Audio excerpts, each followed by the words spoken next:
உங்க வீட்ல செடி வளர்த்தும் போது நான் சொன்ன டைம்ல இந்த மாதிரி எல்லாம் நீங்களும் வளர்த்தி பாருங்க. கண்டிப்பா உங்க செடியிலும் சூப்பரா வந்து இந்த மாதிரி கிழங்கு வைக்கும்.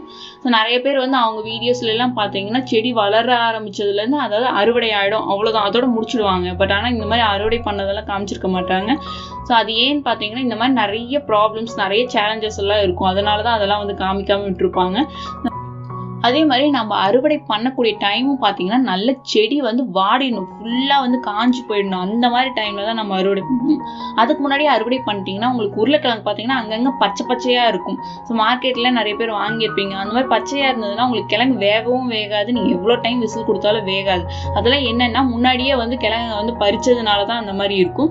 நல்லா வந்து வாடினதுக்கப்புறம் செடி வாடினதுக்கப்புறம் இந்த மாதிரி பறிங்க. கண்டிப்பாக சூப்பராக கிழங்கு காய்ச்சிருக்கும். இதை நம்ம வந்து வாஷ் பண்ணி எவ்வளவு கிழங்கு இருக்குன்னு பார்க்கலாம்.